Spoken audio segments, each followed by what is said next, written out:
Yo tengo una presentación como todo lo otro. Vamos a hablar ahora de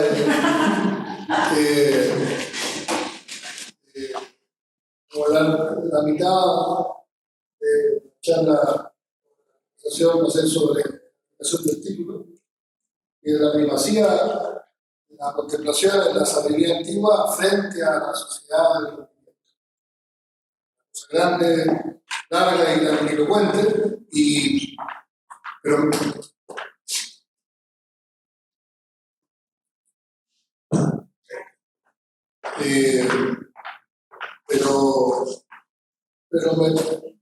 al menos describe lo que tiene que describir, más allá de la que tan feliz fue el título mismo. ¿Ya?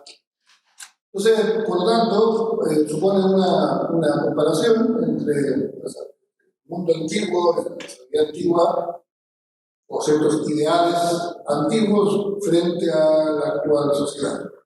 Y en esta comparación, espero que vaya saliendo, como dice el título de nuestro seminario, ¿no? Si el mundo antiguo tiene algo que decir al mundo actual. Eso se trata. La verdad es que aquí hay otros temas también, muchísimo, y acá a mí me parece que tiene tanto que decirle como el que más. Bien. Precisamente por el contraste, se va a ver muy bien no solamente la diferencia, sino que hay un contraste enorme entre ciertos ideales de vida, principales ideales de vida, que es la sabiduría y la contemplación, frente a la sociedad actual que, entre muchos nombres con que le podrían puesto ahí, le puse el rendimiento porque le quiero robar el nombre y la idea a Bill Chuján. Voy a robar más de una cosa. Entonces, uno de los nombres que se le puede poner es la sociedad de la utilitarista, pragmática, ¿no? En fin. Pero la del rendimiento me parecía la más sintética y bueno. Entonces vamos a explicar un poco ese concepto. La primera parte voy a seguir introductoriamente a explicar las partes del título. Puede parecer una cosa innecesaria, pero me parece que puede ser una buena introducción. Tengo que leer el celular. Mal.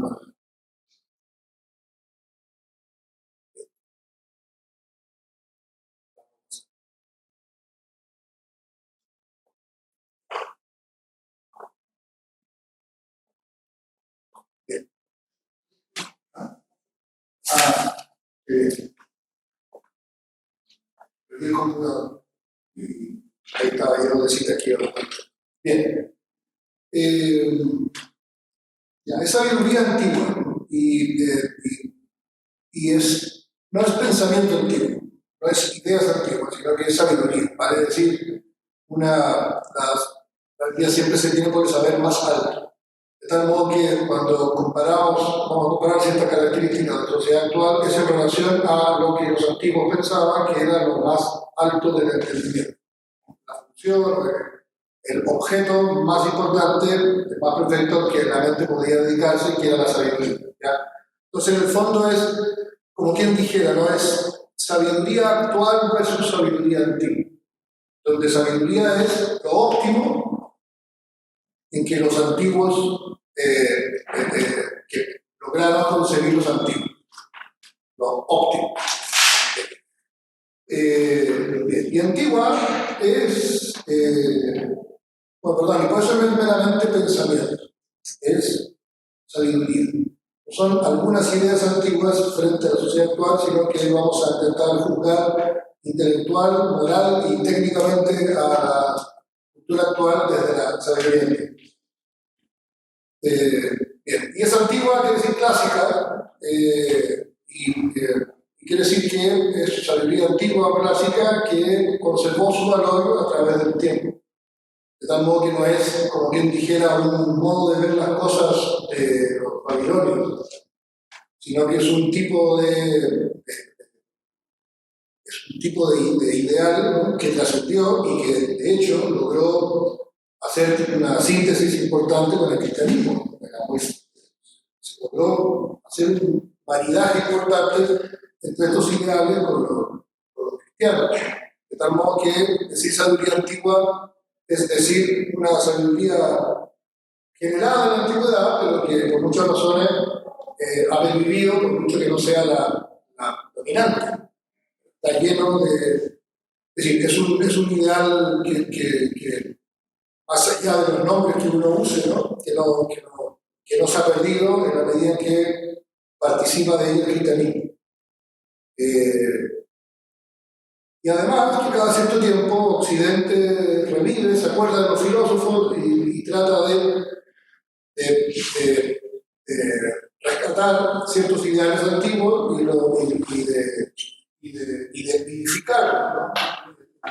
El último gran intento fue el otro, ¿no?, pero el último gran intento es el de los humanistas renacentistas que se dedicaron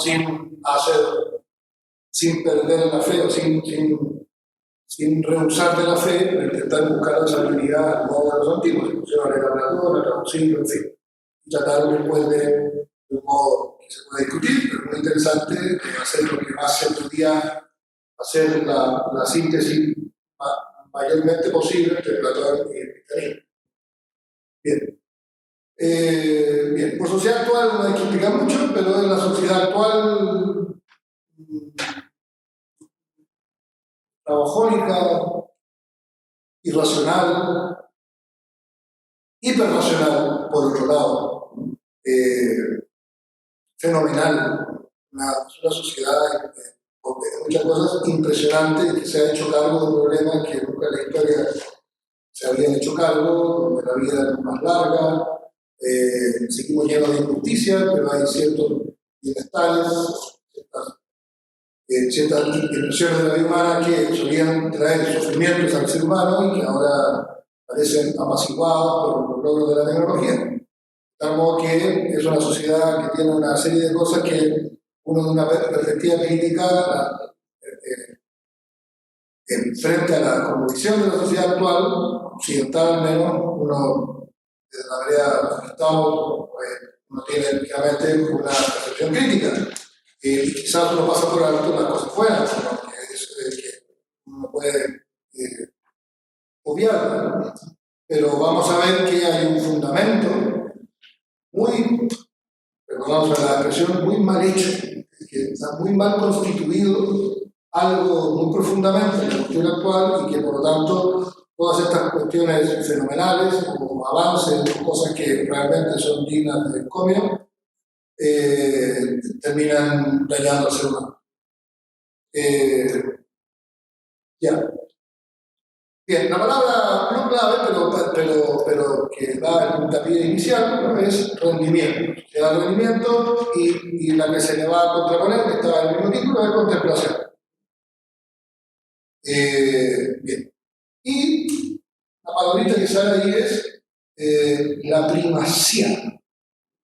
No es el valor de la sabiduría antigua, sino que es la primacía. Vale decir, de qué lugar, de qué modo la sabiduría ocupaba un lugar eminente. ¿Y en qué sentido la sociedad del rendimiento, más allá que es un nombre, diríamos, ficticio, por qué ese nombre, que podría ser otro, está en la era tecnológica, la sociedad de la tecnología, ¿no? En fin, ¿por qué entre tantos nombres podría ser uno que uno pudiese decir que tiene la primacía, la sociedad del rendimiento, como si el rendimiento fuera el máximo valor? Esta es la idea, ¿no es? Uno entre otros. Insisto que es discutible, pero no es solo uno entre otros, sino que parece ser aquel principio que podría explicar muchas cosas, más allá que siempre los nombres son limitados. ¿Ya? La idea de sociedad de rendimiento no se me ocurrió a mí, ¿no?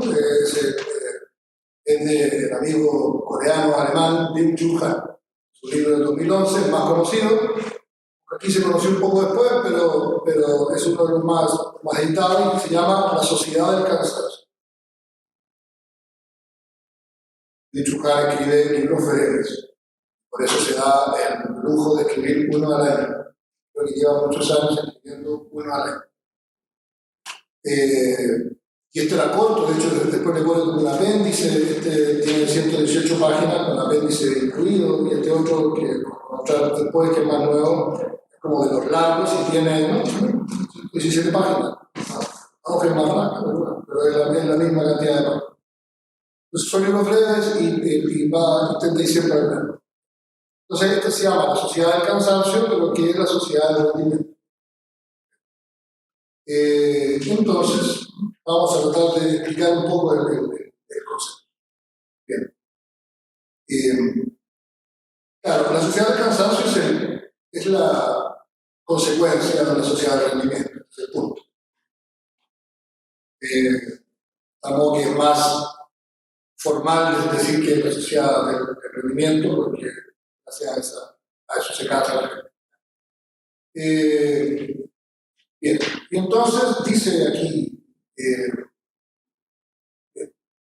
la tesis, la idea central es que el ideal predominante es aquel ideal por el que el ser humano se presiona a rendir él mismo.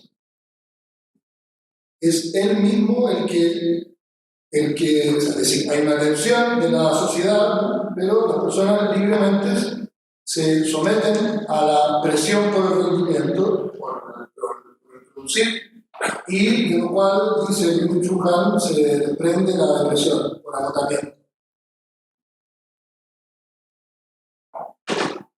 Luego, es un agotamiento, consecuencia de la presión por el rendimiento, es un agotamiento que agota no el cuerpo, sino solo la psiquis, sino que agota el alma, la seca, dice ahí. Es un alma agotada, quemada, no por un cansancio extremado, tan solo físico, sino que porque cuando el rendimiento, el rendir, el producir, el lograr, el hacer bien las cosas se pone como fundamento de toda la existencia, y toda la existencia se ordena a ese ideal de rendimiento y de producción y de ser cada vez mejor desde el punto de vista laboral, el ser humano queda sin atención a bienes espirituales que son los propios humanos. Como los desatiende, se agota en algo del trabajo humano, pero de orden inferior, y entonces se agota y se le agota el alma, en una frase así más dramática por ahí de Byung-Chul Han. Se le agota el alma porque queda vacío. El rendimiento supone un logro exterior. Y todo cultivo que yo haga o ejercitación va en orden a esa producción exterior. De modo que si toda mi vida gira en torno a eso, toda mi vida se ejecuta y tiene como funcionalidad fuera de mí, y en el fondo quedo yo vaciado cuando ya ni siquiera puedo rendir la forma. Y dice por ahí, entonces esta sociedad enferma, ¿no? Y lo que en verdad enferma es el imperativo del rendimiento, el nuevo mandato de la sociedad del trabajo tarde moderno. Byung-Chul Han tiene una cierta capacidad de frases así, bueno, interesante, ¿no? A veces no la explica y queda puro nombre, pero algo dice, ¿no? Es un nuevo mandato o imperativo. Digamos, les doy un mandamiento nuevo, podríamos así hacer una comparación con el Evangelio. Nietzsche lo capta con su agudeza de siempre, ¿no? Y dice, el hombre de nuestro tiempo, o sea, del tiempo de él, dice como ya no es ni superhombre, ni soberano, ya es masa completa. Dice el último hombre que tan solo trabaja. Esto dice Nietzsche, el último hombre que tan solo trabaja. Y después hay abajo una cita que no explica tanto, pero que es muy corto y la leo, ¿no? Nietzsche, así habló Zaratustra, es una conexión que aquí no sale muy explicada entre este hombre que solo trabaja y el ideal de la salud. Se eleva la salud a estatus diosa, se honra la salud. Y dice Nietzsche, en boca de algunos personajes de Zaratustra, nosotros hemos inventado la felicidad, dice los últimos hombres, y parpadea. Hemos inventado la felicidad, supongo que lo que quiere decir es que lo inventado la felicidad, lo que hemos hecho que recaiga en la salud. Ya, esto quizás sería aún más evidente que en la época de Nietzsche, que decir el tema de la pandemia. La salud se elevó al bien supremo y todos los bienes que han operado. Bien. Y después dice la frase que más aparece en los libros de la prensa, etc. Dice, el hombre depresivo, dice, que es el que esta cultura tiende a producir per se. No es como un accidente. Dice, si en verdad el alimento es el mayor, lo que tiende a producir es el hombre depresivo. Es su fruto propio. Hombres que se deprimen por el exceso de intentar rendir. Y dice, el hombre depresivo es aquel animal laboras que se explota a sí mismo, a saber, voluntariamente, sin coacción externa. El hombre actual, sea de rendimiento, se explota a sí mismo, voluntariamente, sin coacción externa. Está siempre comparando, Yuchucal, siguiendo a, no sé si a Foucault o a alguien más, creo que al mismo Lipovetsky, comparando la sociedad que había terminado en los 70, que se llama de la vigilancia, Foucault, sociedad disciplinaria, que habría sido cambiada por la sociedad de la seducción o del bienestar, en fin, una sociedad libre, donde ya no eres coaccionado de modo directo. La empresa, de la industria, de todo el ambiente Europa Oriental, eras evidentemente un peón en China, un peón funcional para los fines del gobierno. Era muy evidente que eras una pieza. Y no era tan evidente, pero también existía en el otro occidente, que estaba lleno de industria, no había libertad, pero tampoco había más libertad por otro lado. Lo denuncia el Papa Pío XI, no se cree que hay tanto más libertad porque estamos bajo la misma lógica economicista, materialista de los rusos. Bien. Entonces, la sociedad disciplinaria en la que el hombre entendía el sentido de su vida sometiéndose a un partido o a un esquema superior que le decía lo que tenían que hacer, eso se habría ido acabando, en fin. Entonces, más o menos coincide que se acaba la sociedad disciplinaria con el fin de la modernidad y el supuesto comienzo de la posmodernidad. El problema es que dice Yuchucal que ahora la verdad es que nadie te somete desde afuera, pero ahora es mucho peor porque te sometes tú. Quedas sometido voluntariamente sin coacción externa, directa. Es la persona está, ¿no?, al mismo tiempo verdugo y víctima. Y cuando viene la depresión, dice Yuchucal, cuando el sujeto del rendimiento dice ya no puede poder más. Se da cuenta del límite de su poder más. Luego se da cuenta que no es verdad que lo pueda todo. Y como vivía para poder más, se deprime. Silogismo. Y dice, no, el mismo sujeto que vivía en una sociedad en la que se decía nada es imposible, ahora dice nada es posible. El lamento del individuo depresivo es nada es posible y solo puede expresarse en una sociedad que decía y se trataba de que nada era imposible. Nada es imposible, y ahora yo viví sobre ese ideal y ahora veo que colapsé, ¿no? Es el síndrome del burnout, ahora también, ¿ya? Entonces dice que se reprocha así que debería poder más y no puede. Luego, no da el ancho, no cumple. No da el ancho, no cumple y queda como en guerra consigo mismo y él dice que psicológicamente se autoagrede. En fin. Entonces, y acá la última frase muy citada también, ¿no? Dice, no está sometido a nadie, mejor dicho, está sometido solo a sí mismo.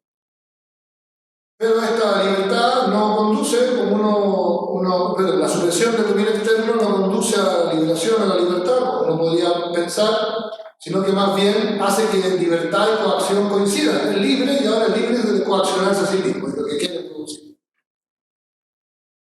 Dice, y aquí terminamos con el sujeto de rendimiento se abandona a la libertad obligada. Se obliga a la libertad obligada o a la libre obligación de maximizar el rendimiento. Una ley autoimpuesta de agotarse en una obra, ya vamos a ver un poquito más, en una obra cuya calidad es medible fuera. Es el único criterio que puede juzgar si no perfección en los individuos. Es obvio que una persona que queda medida afuera completamente, en la medida en que no rinda o no dé, va a ser un fracasado y si no lo acepta, se va a desquiciar. Entonces dice, se va a dividir el lenguaje dice, esto es muy interesante, el exceso de trabajo y rendimiento se agudiza y se convierte en autoexplotación. O sea, la autoexplotación que dice, y es mucho más eficaz que la explotación por otros, o sea, nos esforzamos más, pues va acompañado de un sentimiento de libertad, es decir, que ya no ve nada, ¿no? Es esclavo de sí mismo y cree que está siendo libre, pero cree que se está autorrealizando, explotándose a sí mismo, transformándose en una cosa que tiene que... Está frito, porque si se autoexplota libremente y se obliga a explotarse, no tiene por dónde salir mientras mantenga ese papel. El explotador es al mismo tiempo el explotado. Luego, el mismo tipo se violenta a sí mismo. Es interesante que todo el resto de las cosas de la sociedad actual, que parecen ir en orden al bienestar, y que uno podría decir no es tan así, esta es una sociedad hedonista, lo cual es cierto, que lo que intenta es aumentar el tiempo libre, lo cual también es cierto, y que ahora la gente puede tener mucho más tiempo libre que antes, lo cual también es cierto, es un tema muy discutido en los 60, ¿qué hacer con el tiempo libre? Porque parecía ser uno de los fines de la regulación del trabajo, era la no explotación. Ahora había que ver qué diablos hacer con esos tipos que tenían tiempo libre y no sabían a qué dedicarse. Bien. Se viene la industria del entretenimiento. Entonces, puede parecer que no es tan así, que la sociedad actual se orienta al rendimiento, porque parece ser que más bien trabaja para divertirse. Pero sistémicamente, y se podrá discutir, se podrá defender ese idea. Es verdad que también puede defenderse el hecho de que todo ese ordenamiento hacia el bienestar y hacia el placer parece ser condición de la producción del sistema. Sistema que si produce es capaz de generar mayores bienes de consumo que pues el mismo tipo de consumo. Luego, si bien es cierto, en muchos aspectos es una sociedad del placer, del bienestar y del pasarlo bien, parece ser que es necesario que el tipo que lo quiera pasar bien para que consuma, y por otro lado, también es necesario que el tipo descanse para que vaya a dormir y optimice su esfuerzo. Bien, y después además, después es bien curioso que uno termina intentando optimizar y sacarle rendimiento a las vacaciones. Es ridículo. Y lo hacemos todos, pero lo aseguro, ¿no?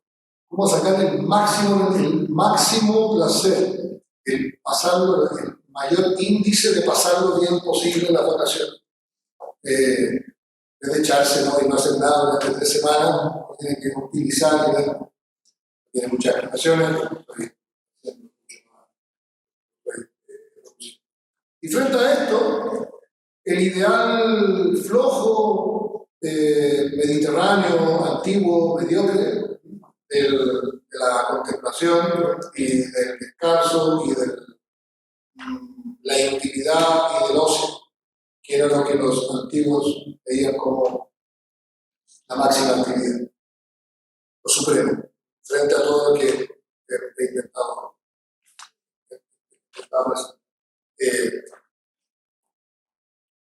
ahora vamos a hacer algo curioso.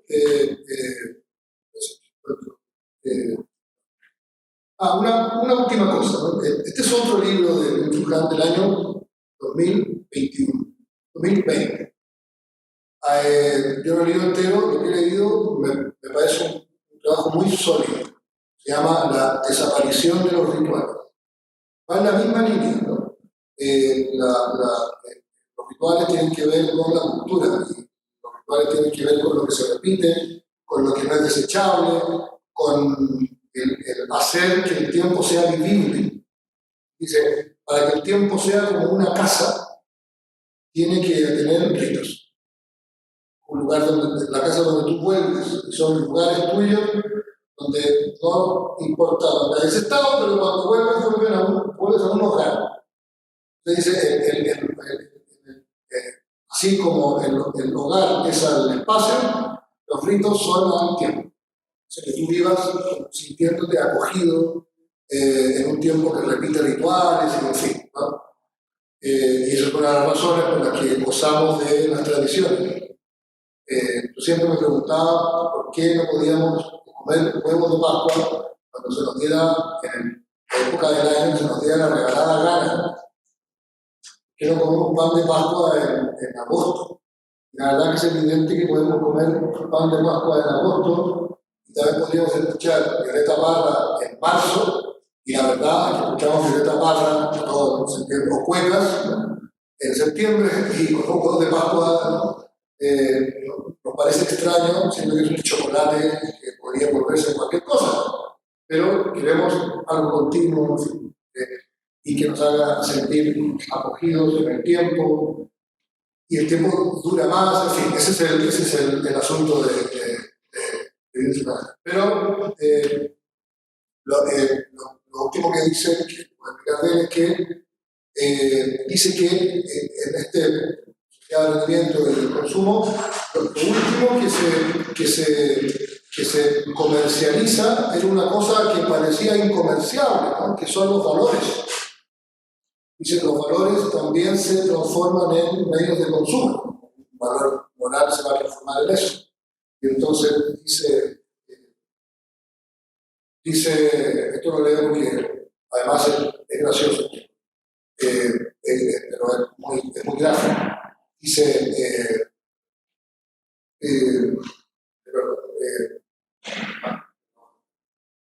dice que los valores se consumen, entonces son mercancías.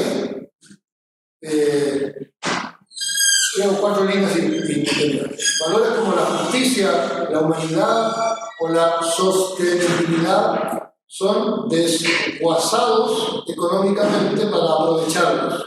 Y cita él, entre comillas, dice, salvar el mundo bebiendo té. Dice el eslogan de una empresa de comercio justo. Comercio justo. Cambiar el mundo consumiendo, eso sería el final de la revolución. Más allá no se puede ir.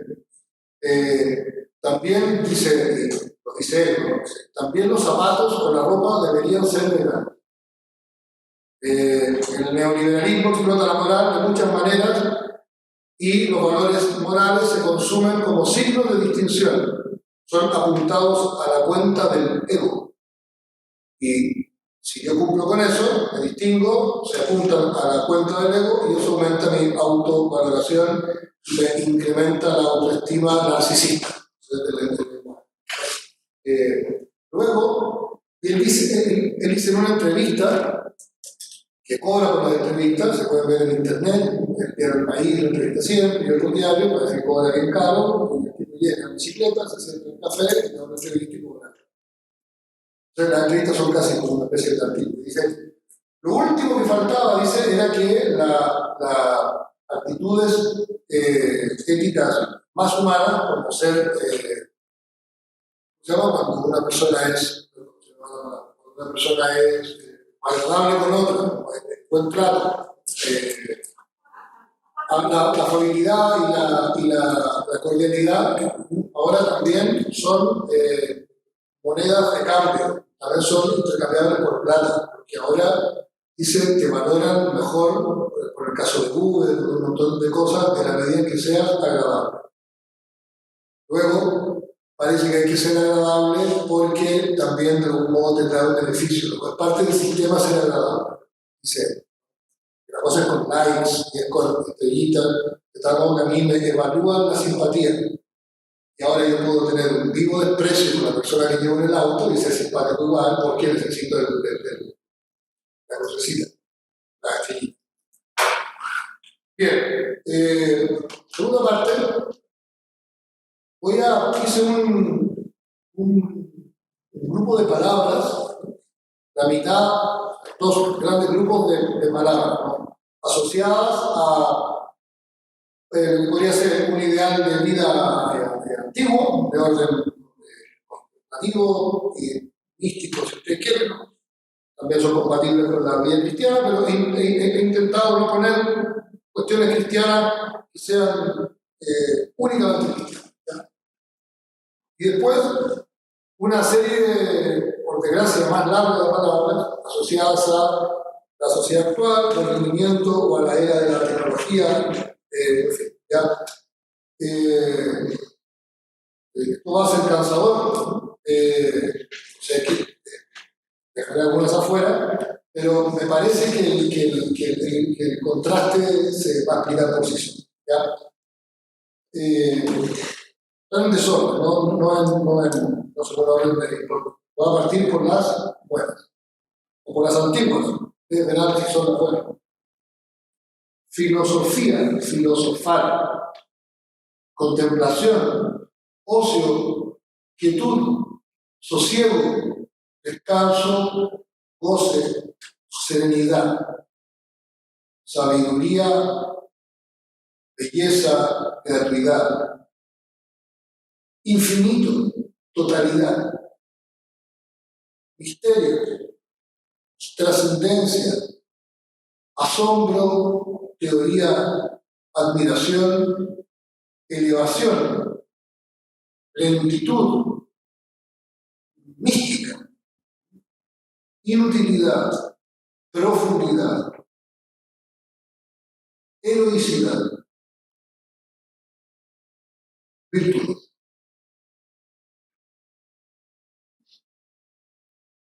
Meditación. Excelencia en el sentido excelencia espiritual, no es así, pero excelencia de lo interior, vamos a decir así, para no tan explícitamente. Ya. Amor por el saber, mismo que sabiduría, mismo que filosofía, pero honor, ya ven, porque detenimiento, duradero. Vamos a las otras. Apreciar también.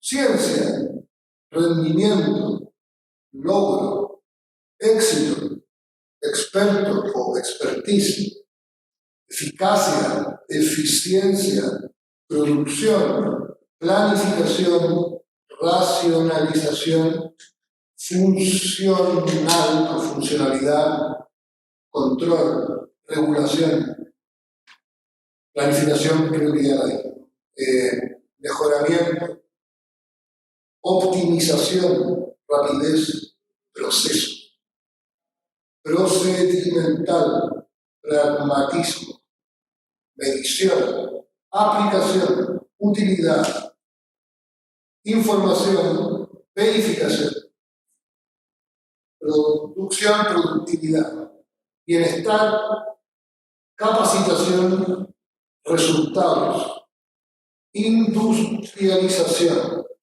progreso, incremento, avance, actividad, vivir, consumo, lo inmediato, automático, se puede decir. Aplicación. Y una cosa rara que puse, que quizás sea la más gráfica, es la noción de check. Hice a otra cosa. Instrucción, en fin, dinámico, aceleración, mejoramiento de la calidad. ¿Suena? En el hotel, por ejemplo, la recepción ahora check-in. Sí, no es claro. Es solo es la función. Es la pura check-out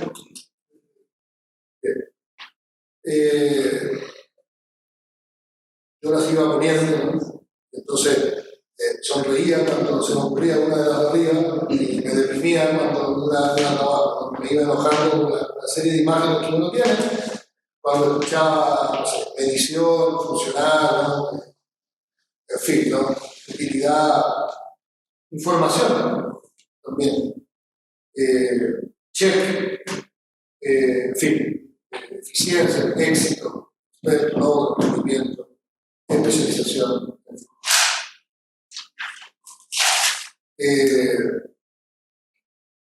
Bien. Después se me ocurrió al final, se me ocurrió fiesta y panorama. No sé si dirá, pero fiesta y panorama. Nietzsche dice por ahí que no es difícil encontrar a alguien que quiera ir a una fiesta, dice que lo difícil es encontrar a alguien que se alegre en ella, que en verdad festeje en la fiesta. Fiesta y panorama, y a carrera. Ya. Bien, hay dos grandes problemas de nuestro tiempo. Hemos dicho algunas cosas, pero podríamos resumirlos así. En primer lugar, la pérdida del sentido religioso. Es más importante, pero es como una consecuencia de otros problemas anteriores, que son los que más voy a hablar un poquito más. Pero se puede resumir así, ¿no? Es una época de oscurecimiento de lo trascendente. Está nublado, oscurecido, Dios, digamos, en todo sentido religioso, ni siquiera de misterio. Está como recubierto y está oscurecido. Pero en perfecta, o sea, en completa relación con la pérdida de sentido religioso, se encuentra la pérdida de los bienes espirituales. Los bienes espirituales también se les pueden llamar bienes superiores o bienes racionales. Vale decir, no corpóreos, no estrictamente o sensibles, bienes que solo puede disfrutar o solo puede acceder el ser humano, que es racional. Entonces tiene unos bienes que son de tal naturaleza que un animal no puede tener. Vale decir, si no hay razón, ni libertad, ni autoconciencia, no son disfrutables ni asequibles. Esto es lo humano, en cuanto tal, ¿no? bienes humanos son bienes de orden espiritual, los bienes corpóreos también son bienes del hombre, pero los bienes probablemente humanos son los espirituales, superiores o racionales. Y ahora es interesante, como lo va a presentar por ahí una cita de Naxal, creo que pero parece que lo humano es suprahumano, o tiende, lo humano tiende a lo suprahumano. Pareciera que más perfectamente humano parece que está como inmediatamente referido como a otra dimensión, vamos a decir así. Chesterton dice solo el hombre tiene solo un propósito en este mundo y es un propósito que está más allá de este mundo. Es decir, cuando uno dice humano, al menos como estoy yo intentando entender, no es terrenal. El humano es inmediatamente abierto a lo transhumano, pero a lo suprahumano. O celeste, o trascendente, ¿no? En el sentido más. Son los bienes libres, son los que el ser humano busca por sí mismo. Ahora, el hombre no puede huir del todo de estos bienes espirituales, y algo intuye que lo necesita, pero la verdad es que se han sido falseados. Y una de las formas en que se ha falseado es lo que ya lo dijimos, ¿no? Que se falsean. Bueno, hay dos grandes géneros de bienes superiores, ¿no? Los de orden moral y los de orden intelectual o sapiencial o contemplativo, digo, ¿no? O intelectual. A los primeros se los falsea relativizando la ética, reduciéndola al mínimo común y inventándose una ética indolora, como la han llamado algunos, o una ética de consumo, que es lo que estaba explicando Blumenthal, ¿no? Donde mi necesidad de virtud se sacia exteriormente con ciertas cosas que me hacen sentir a mí bueno y que cumplan. De tal modo que ahora solo el bueno puede juzgar los actos malos del otro. Por eso ahora nos moralizamos unos a otros que da gusto, porque es fácil ver si uno es bueno a medida que hace cheque respecto de las cosas que se exigen. Y, por ejemplo, salvar el mundo tomando té. Y también se falsea otro tipo de bienes. Cuando tú instrumentalizas un bien moral, ya no es un bien moral, bien de otro tipo. La moral queda degradada. El otro tipo de bien superior, que son los de orden intelectual, se falsea en una sociedad que tiene una gran cantidad de información, de libros y de conocimiento disponible, pero la gente lo toma también como algo útil, de tal modo que todo el conocimiento está en orden a otra cosa distinta. Luego es como un ascenso, hacia cosas superiores para después caer en lo inferior de nuevo. Aquel que se esfuerza muchísimo por estudiar, saca la MUR por 5 años, y lee libros muy sesudos, ¿no? Para poder ir al mercado laboral, ganar plata y dedicarse a los placeres corporales. Un falseamiento de los bienes superiores, y si está negada la trascendencia, de uno falseados o no, está cerrado el camino para ese tipo de bienes. De tal modo que ahora la gente va a poner su cabeza para lograr ciertas cosas que no tienen que ver con la verdad, sino que tienen que ver con el bienestar en general, con la utilidad y con el tipo de bienestar. Es pesimista, y voy a tratar de aquí de ver el punto central.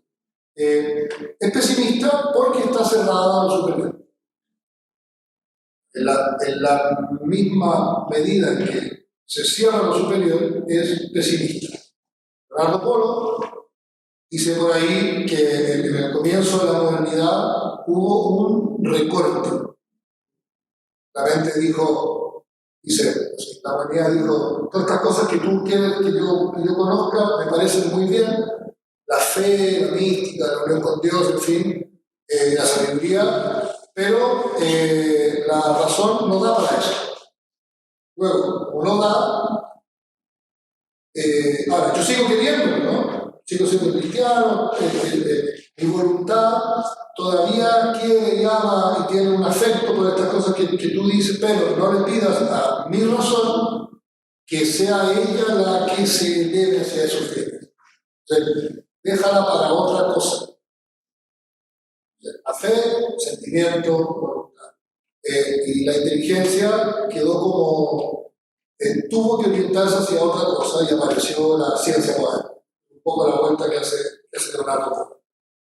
De tal modo que hay como un pesimismo originario, ¿no?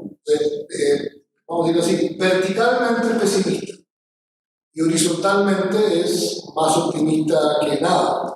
Bacon y todo el mundo, Bacon, los principales modelos son muy optimistas, habida cuenta que quedó cerrada la verticalidad de la razón a lo superior, a la contemplación de la belleza y yo qué sé, y cristiana a Dios mismo.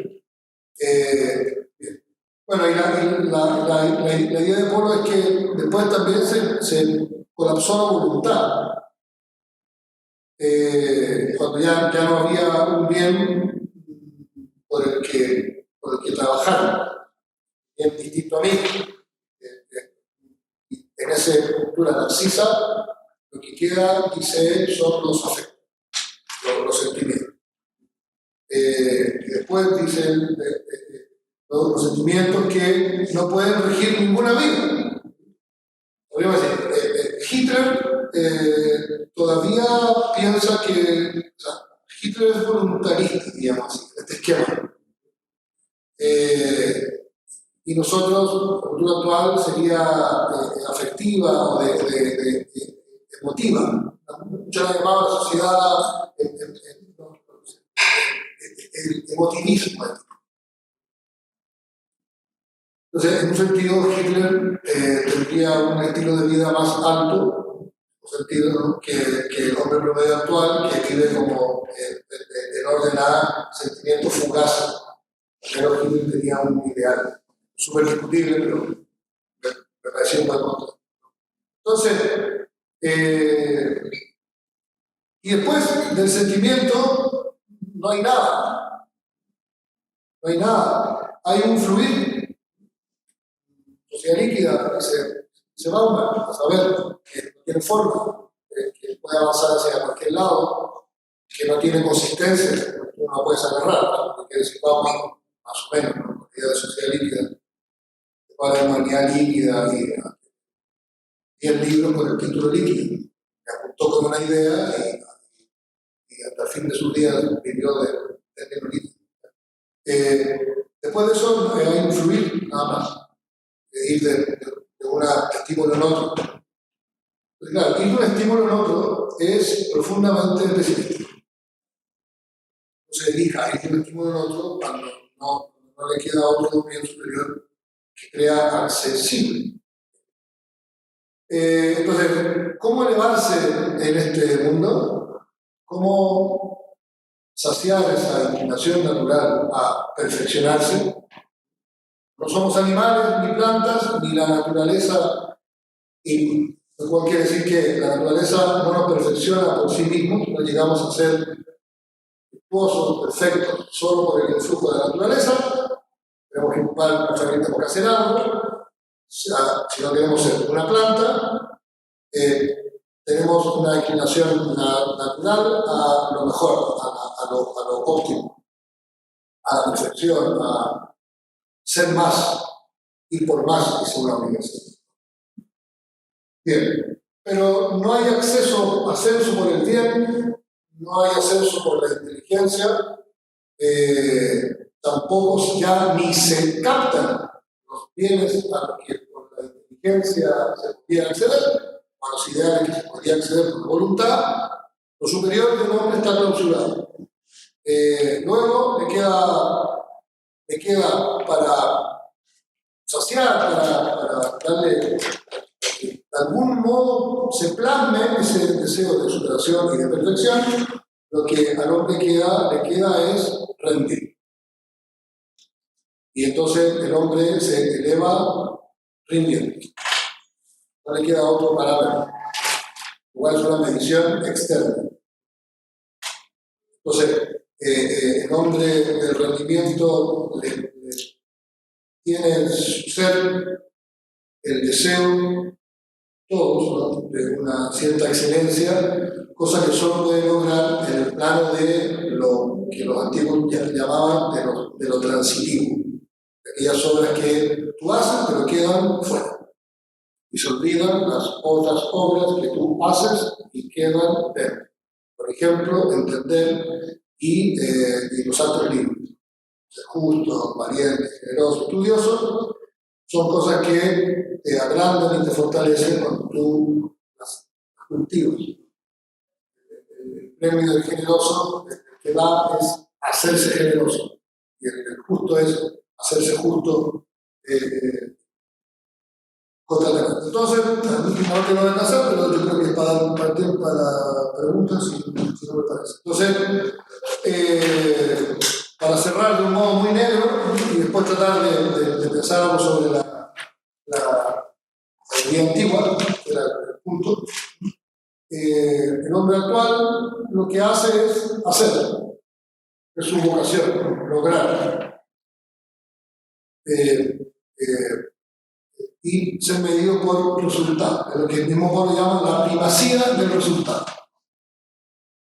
Bien. Y luego, consumir, ¿no? Hacer, lograr, poder consumir y seguir rindiendo, seguir produciendo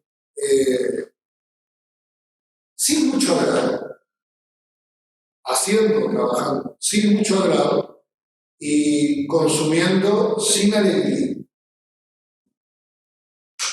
Termina uno en la máquina sin que el trabajo tenga mucho sentido, en muchas ocasiones, ¿no?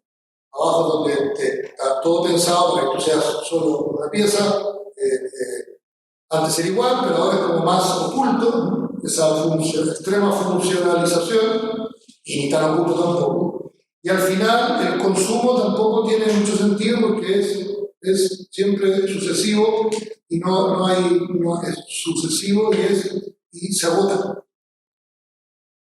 Luego trabajamos sin agrado, consumimos sin alegría. Cambio el mundo antiguo,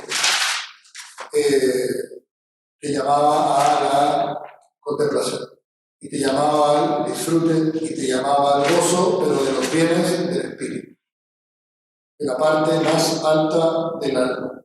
Tal modo que era por un poco de eso, pero era por su propia naturaleza, era optimista.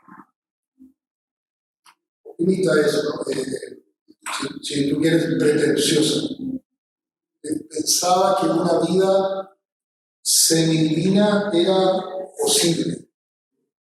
Dice Aristóteles por ahí, ¿no? Ese tipo de vida es solo de Dios. Pero por chiquito que sea la posibilidad que la pudiéramos tener, a esa hay que dedicarse. Bien. Y tengo una cita de Aristóteles para terminar.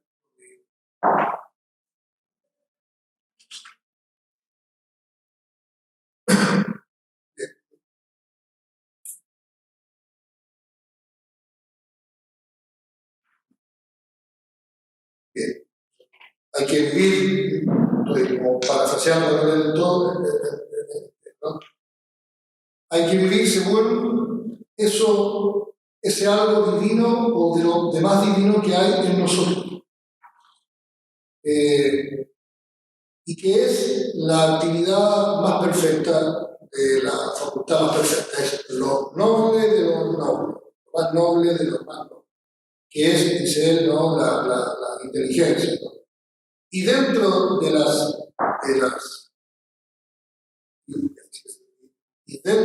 actividades de la inteligencia, la más alta, la que es más fin, la que parece más el término de todos los quehaceres, es la contemplación. Vale decir, el disfrute, el conocimiento de cosas valiosas, acompañada de disfrute, del gozo que la posesión de eso causa. Mientras más alto lo que conocemos, más disfrute. Y mientras más intensamente lo poseemos, más intenso es el placer, el gozo interior. Y eso no puede ser algo que se dé en los resultados fuera de uno, sino que tiene que ser algo que se da en el interior. Bien, lo he dicho muy rápido esa parte. Y el descanso. Todos los antiguos lo ven. Es esa contemplación, esa felicidad que para el cristiano también se da en el cielo, es siempre descanso. De tal modo que llegamos a esa paradoja, decir que la actividad más perfecta es una actividad reposa, pasiva, ¿no? En la que recibimos y disfrutamos de esos bienes mayores, mucho muy sumariamente, pero en el fondo es a lo actual, ¿no? Los antiguos decían, lo máximamente disfrutable, máximamente noble es aquella actividad más gozosa, menos trabajosa, inmediata, plena, constante, gozosa, exactamente. Cuando es no el trabajo, es justamente la no producción, sino que es el disfrute interior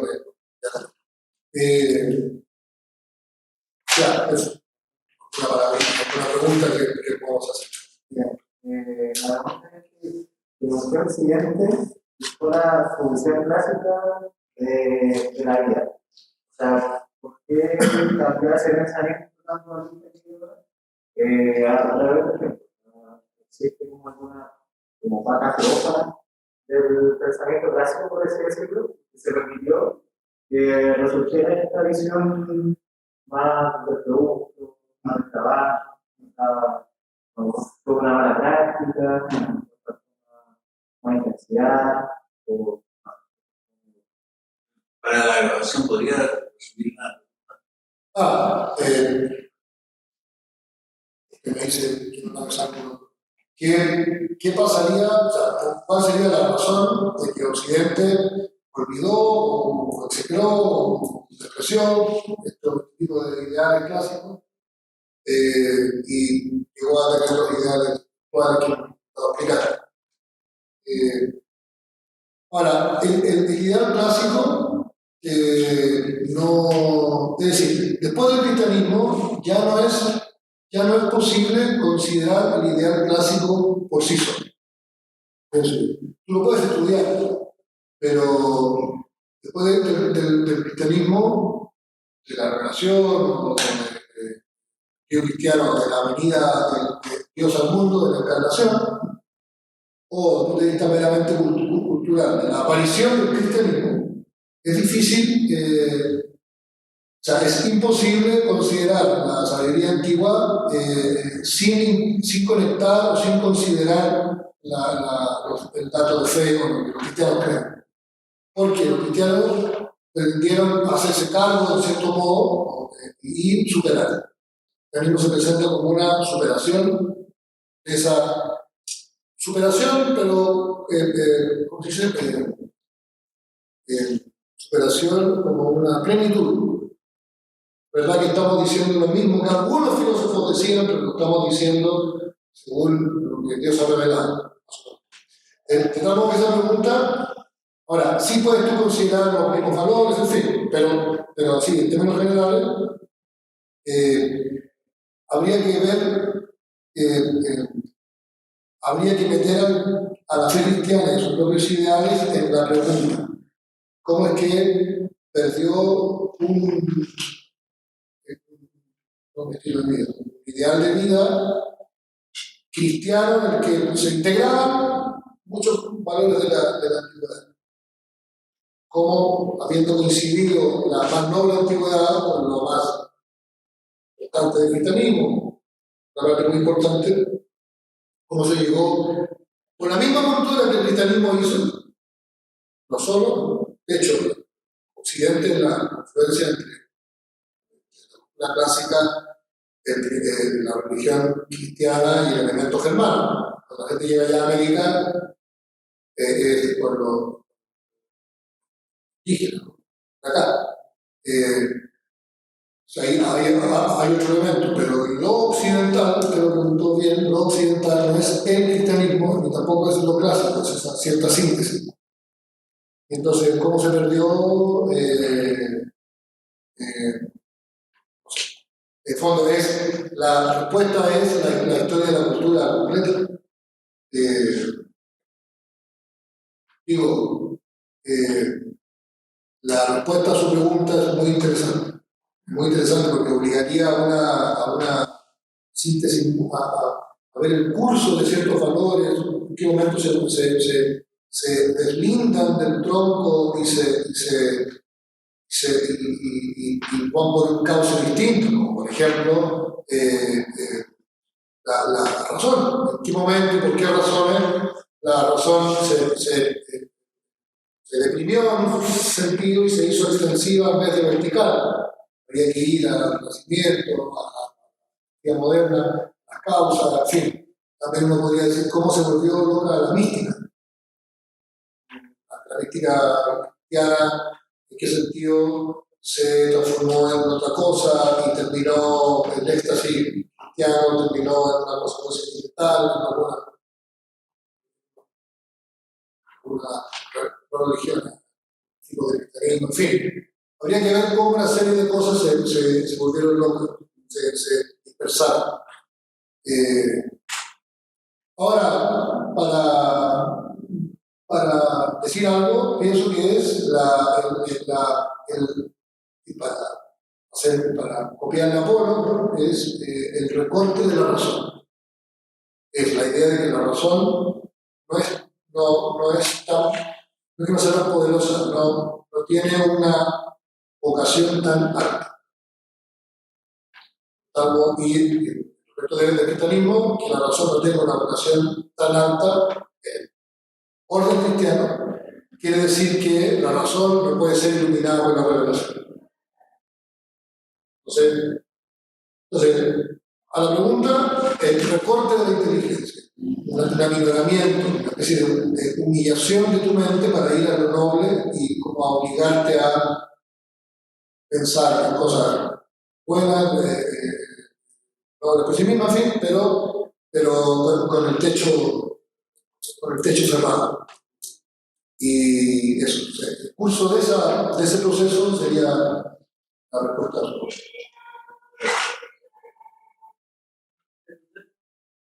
Un poco relacionado con lo que decía Alan. No. El nombre. Pierre.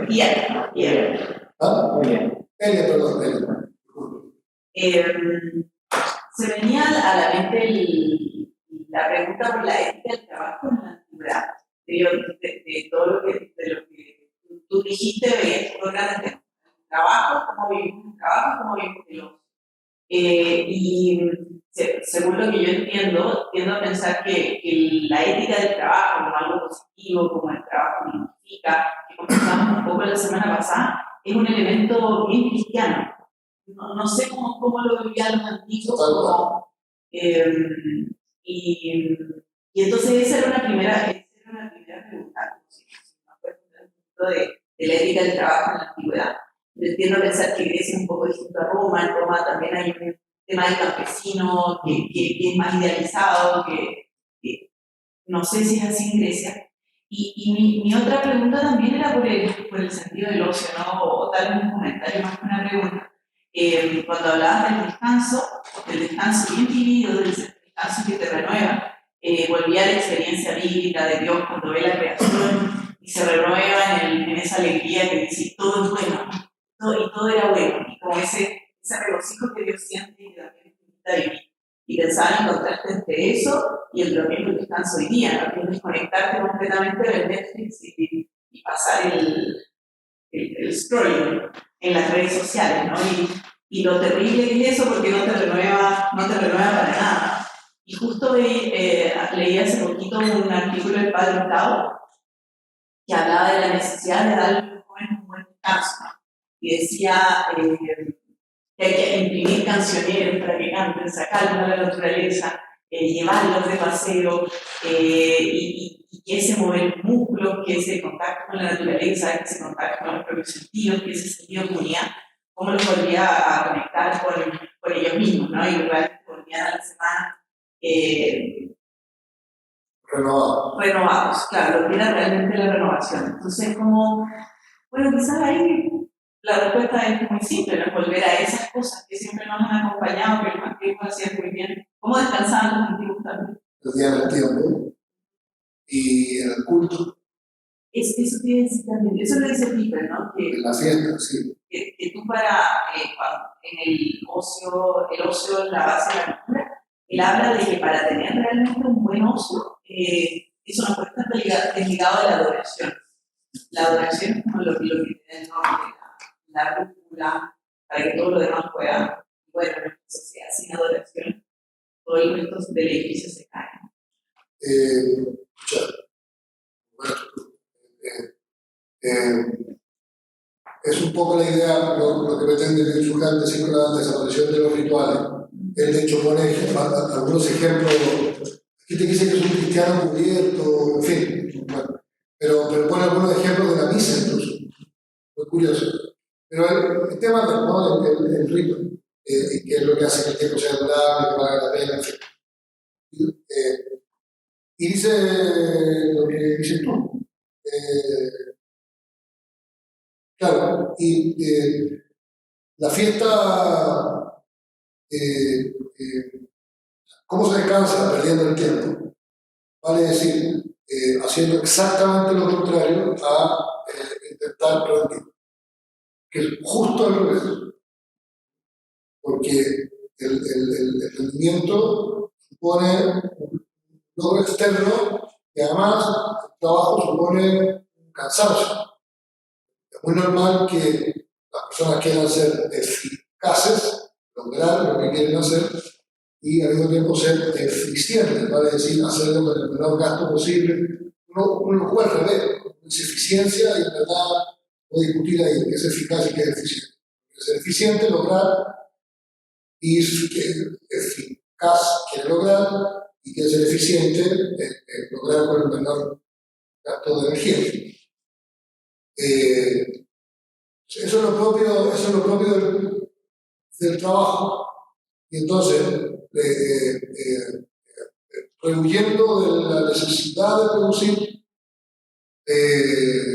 y haciendo cosas inútiles que no reporten ningún tipo de beneficio externo, palpable o medible, que sirva, se descansa. Pero, claro, pero ¿por qué uno hace eso?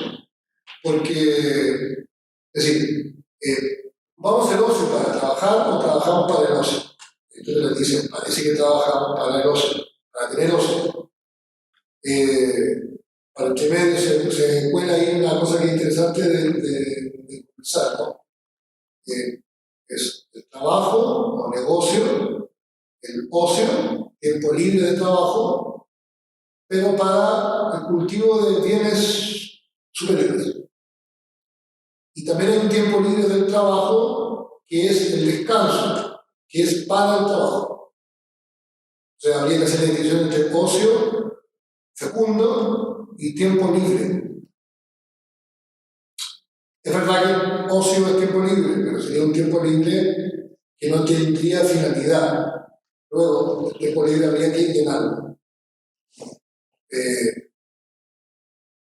A los como vacío, ¿vale? ¿Ah? Es más bien vacío. Es un tiempo vacío, porque no es libre para lo que ahora por fin puedo dedicarme a pensar qué quiero hacer, porque no hay nada que cultivar.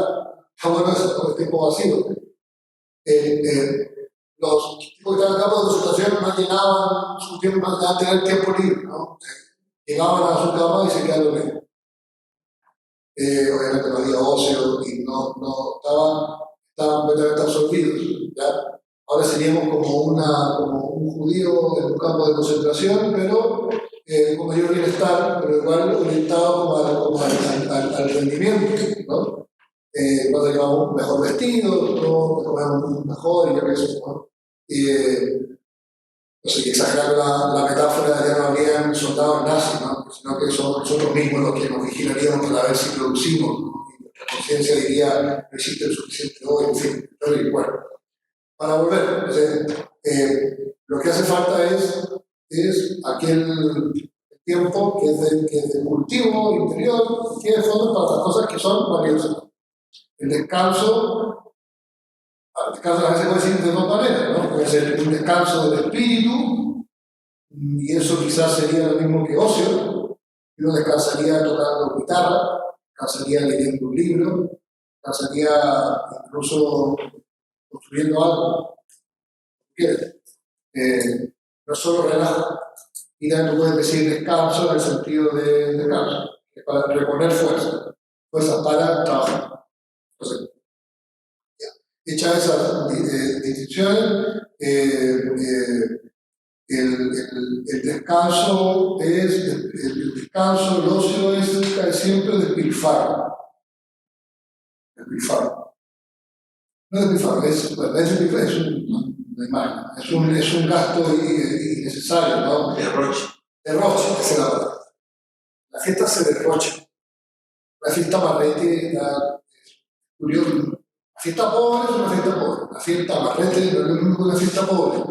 De hecho, los pobres derrochan. Quizás más que uno, pienso. Lo sacan todo, ¿no? Tiran la casa por la ventana, ¿no? Siempre sobra, ¿no? Tiene que, un banquete, no es que tenga que sobrar,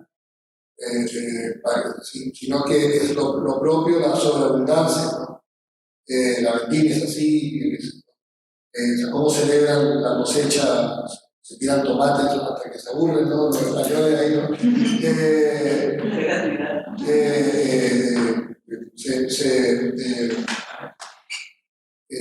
Se donan animales.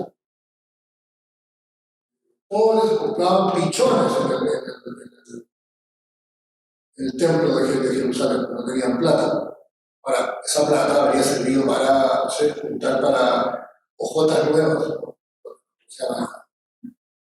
se llaman? Sandalias, ¿no?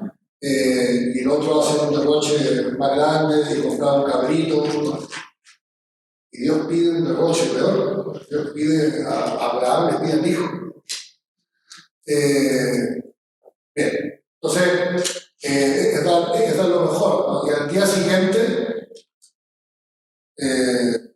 fue, ¿no? Uf, ¿no? Y fueron los millones en la fiesta de la. Bueno, ahora, ¿no? Lo caro no es lo mismo que derroche, habría que ser un muy caro, que está orientado no al derroche, sino que a la vanidad.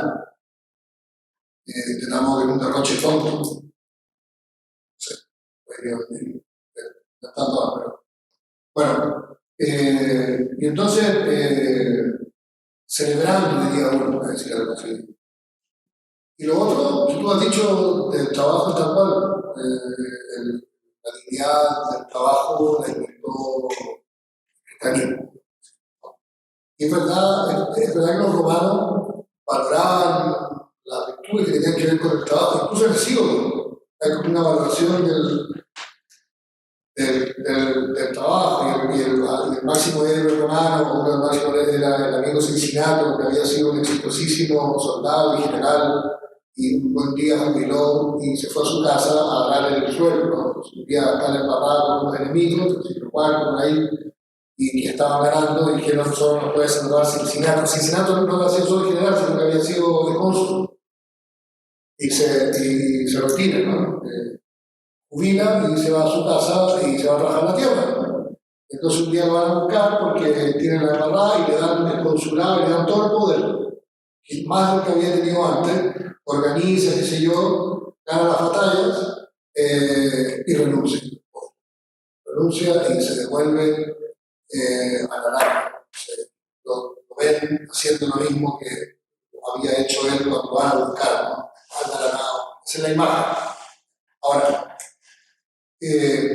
Cuando pudieron no trabajar los romanos, ahí viene el cosa, se dedicaron a la fiesta, a los placeres mal habidos, que trabajaran los esclavos y mantener con la plata de los tributos. Después les dio lata pelear y contrataron a los hermanos. Estaba carcomido por dentro, estaba carcomido las virtudes antiguas. Interesante porque es el proceso de decadencia del imperio relacionado con esta pérdida de la equidad del trabajo que tenían al principio. Sí. Que era la basura para que viviera bien, entonces había que trabajar. Aún así, no hay ética del trabajo, en mi opinión, como la tiene el cristiano. Igual, tiene que ser distinciones, porque todos trabajan porque somos animales que cambian, que somos animales que trabajamos. Somos malos, en fin, transformamos el mundo, que lo elevamos. Luego, trabajar es algo de los seres humanos. El punto es si puede haber ideal en relación con el trabajo, ideal humano. Aristóteles tiene razón, nosotros trabajamos para tener ocio. En pudiendo no trabajar, no trabajamos. Y nos dedicamos al ocio. Obvio. El punto es si puede el trabajo ser elevado a categoría ideal, ¿no? Y eso, hora de labor y lo que sea, ¿no? El hecho de que fuera carpintero y ahora de labor, porque ni se casaban, y su ideal era la contemplación y ahora la tierra. O hacer manuscritos mal copiados, además.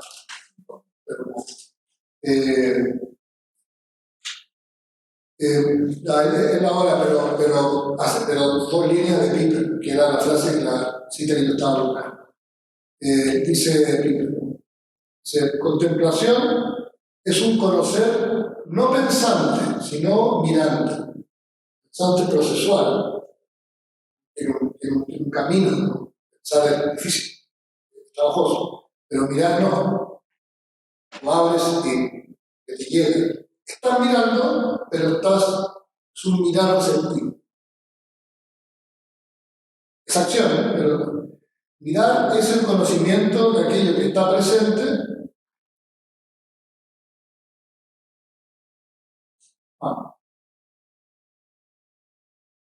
Perdón. Estaba viendo. Contemplación es un conocer acompañado de admiración. Y también el no pensar en mirar. En la contemplación aparece un mirando, es decir, una realidad que causa admiración en la medida en que, aunque inmediatamente contemplada, sobrepasa nuestra comprensión. Un éxtasis fácil, en el que uno queda como absorbido por eso que contempla, su bondad, por su pobreza, por su verdad. Entonces, es interesante, ¿no? Es una absorción, uno queda como absorbido. Cuando uno mira algo, o oye, incluso cuando uno gusta algo que es muy rico, hay una cara de satisfacción, ¿no? En el segundo en que explota la comida en la boca y el paladar se extasía, ¿no? Dura poco. Y parecido al primer golpe de vista de una cosa muy hermosa, o un paisaje, o al golpe de vista de Adán, ante Eva. Como digo, ahí Aranguren en un libro, es el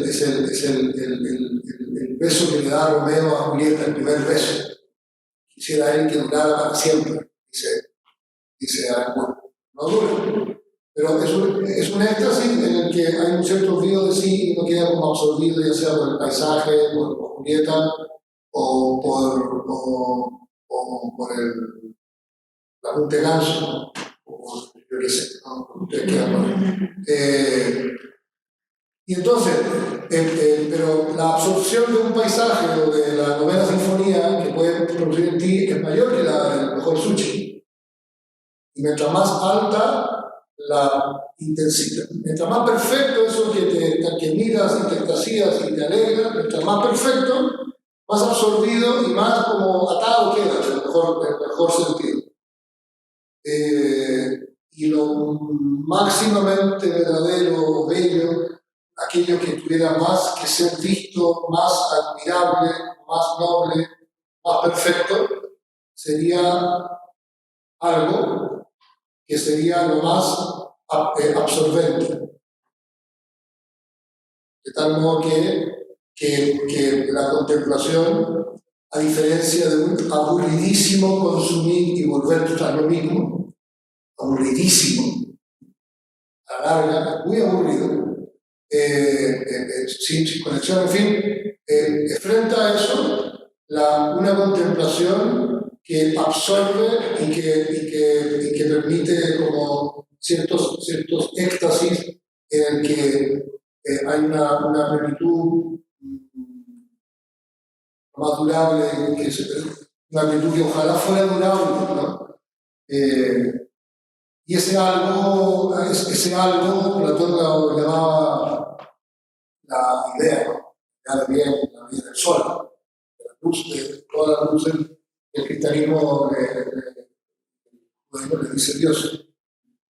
Aquella símbolo, imagen, o ser real, en cuya visión encontraríamos esa como perfecta atracción. Y quedamos como atados a esa cosa que nos supera, dice Peter, ¿no? Pero que no obstante sobrepasa nuestra comprensión. Sería un clímax que no podría aburrir y que tengo entendido que eso además dice que es cada vez más intenso, que no solamente completa, sino que es un goce que mejora cada vez. Es como si no solamente Julieta le diera el beso a Julieta, sino que cada segundo que sus bocas se tocaran fuera cada vez más gozoso por toda la eternidad. Se supone, según el cristianismo. Entonces, claro, no vivir según eso, que es lo más noble, es como una locura, ¿no? En vez de lograr estar en un ranking, ¿no? Ser cada vez más rápido en producir resultados, es muy despreciable si uno lo intenta analizar desde la categoría aristotélica o no cristiana. Es rasca, ¿no?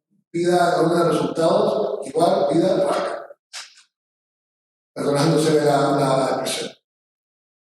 Es rasca, es bajo, ¿no?